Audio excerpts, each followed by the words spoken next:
할렐루야. 사랑하는 대강의 가족 여러분, 오늘 하루도 하나님의 말씀과 동행하는 삶이 되길 소망합니다. 오늘 함께 나눌 하나님의 말씀은 열왕기상 14장 25절에서 31절 말씀입니다. 르호보암 왕 제5년에 애굽의 왕 시삭이 올라와서 예루살렘을 치고 여호와의 성전의 보물과 왕궁의 보물을 모두 빼앗고 또 솔로몬이 만든 금방패를 다 빼앗은지라. 르호보암 왕이 그 대신 노스로 방패를 만들어 왕궁문을 지키는 시위대 대장의 손에 맡김에 왕이 여호와의 성전에 들어갈 때마다 시위하는 자가 그 방패를 들고 갔다가 시위소로 도로 가져갔더라. 르호보암의 남은 사적과 그가 행한 모든 일은 유다 왕 역대지락에 기록되지 아니하였느냐. 르호보암과 여로보암 사이 항상 전쟁이 있으니라. 르호보암이 그의 조상들과 함께 자니 그의 조상들과 함께 다윗성에 장사되니라.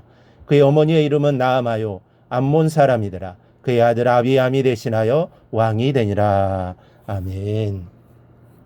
우리가 성경을 읽다 보면 많은 인물들을 만나게 됩니다. 근데 오늘은 성경의 인물들 가운데 두 사람을 대조해서 한번 살펴보려고 합니다. 우상의 도시 갈대아 우르에서 갈 바를 알지 못하고 떠났던 아브라함과 인류 역사 이래로 정말 전무후무한 부와 영화를 누렸던 솔로몬 왕을 돌아보며 은혜를 나누겠습니다. 아브라함 믿음으로 100세에 낳은 아들 이삭이 있었습니다. 100세의 아들을 낳았으니 그 기쁨과 자랑스러움을 어찌 말로 다 형용할 수 있었겠습니까? 그는 재산보다 더 중요한 것을 이삭에게 물려준 사람입니다. 그것은 바로 이 믿음의 유산입니다. 그 결과 이삭은 순종의 대명사가 되었고 창세기 25장 11절에는 아브라함이 죽은 후에 하나님이 그 아들 이삭에게 복을 주셨다고 했습니다.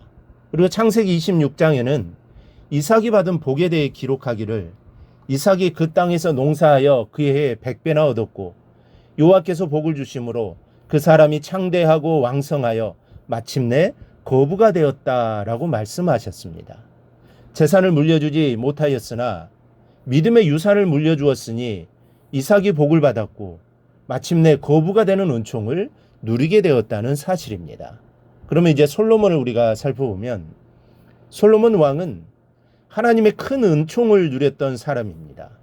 또 부귀와 영화를 얼마나 누렸든지 정말 만지는 것마다 금이요 창조 이래 이와 같이 복을 누린 사람이 전에도 없었고 앞으로도 없을 정도로 정말 엄청난 부를 누린 사람이었습니다. 아브라함이 떠돌이 생활을 했다면 솔로몬은 이스라엘의 왕이요 마음만 먹으면 무엇이든지 다 이룰 수 있는 권세를 가지고 있는 사람이었습니다. 그래서 솔로몬은 아들 르호보암에게 이스라엘의 왕위를 물려주었고 모든 보물을 물려주었으며 솔로몬이 만든 금방패도 물려주었습니다. 그러나 솔로몬이 죽고 난 후에 르호보암의 모습을 보십시오. 평화로웠던 이스라엘의 북쪽에 속한 10지파를 여로보암에게 빼앗겼고 아버지로부터 물려받은 모든 보물도 다 빼앗기게 되었습니다. 르호보암이 왕이 된 지 불과 5년 만에 애굽 왕 시삭이 침공하게 됩니다. 그리고 이때 26절을 보니 여호와의 성전의 보물과 왕궁의 보물을 모두 빼앗고 또 솔로몬이 만든 금방패를 다 빼앗은지라 했습니다. 여기에 시삭이 빼앗아갔던 모든 보화들 그리고 금방패 등은 이스라엘의 황금기를 상징하는 대표적인 자랑거리였습니다. 그런데 그것이 모두 탈취되었다는 말은 어떤 의미겠습니까? 바로 이스라엘의 번영기가 완전히 끝났음을 이야기해 주는 것입니다. 그렇다면 그토록 영광스럽던 솔로몬의 영광과 이스라엘의 번영이 이렇게 한 세대 만에 끝장나 버릴 수밖에 없었던 이유가 무엇이겠습니까? 그것은 이전에 솔로몬이 자기에게 영광과 번영을 허락하신 하나님을 버리고 불의한 길을 택하였기 때문입니다. 지금 왕으로 있는 르호보암도 그 길에서 돌이키지 않았기 때문입니다. 그리고 그 근본적인 이유는 솔로몬이 르호보암에게 반드시 물려주어야 할 것을 물려주지 않아서이기도 합니다. 여기서 우리는 아주 놀라운 인생의 지혜를 배우게 됩니다. 물질의 유산은 언제 어떻게 사라질지 모른다는 진리입니다. 그리고 물질보다 더 중요한 것은 믿음의 유산을 물려줄 줄 아는 부모가 되어야 하겠다는 것입니다. 그렇다고 물질을 물려주지 말라는 이야기가 아닙니다. 이보다 더욱 중요한 것은 이 믿음의 유산입니다. 만일 내 자녀에게 믿음의 유산을 물려준다면 그는 아무리 어려운 시련과 환난을 겪을지라도 결코 좌절하거나 인생의 낙오자가 되지 않을 것입니다. 그는 반드시 믿음으로 승리하는 사람이 될 것입니다. 왜냐하면 인생의 복은 여호와께로 말미암기 때문입니다. 그러나 아무리 많은 보물을 물려준다 할지라도 믿음을 버리고 패역한 삶을 사는 자녀라면 그는 르호보암과 같이 머지않아 그 모두를 잃어버리는 자가 될 것입니다.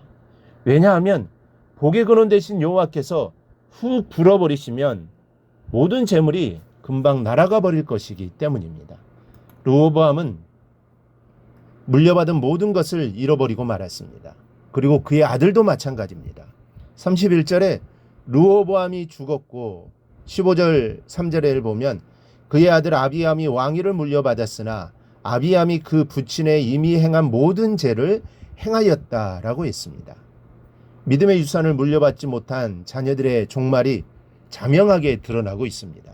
그러므로 우리는 솔로몬 왕과 같이 보물과 권력만을 물려주는 부모가 되어서는 절대로 안 됩니다.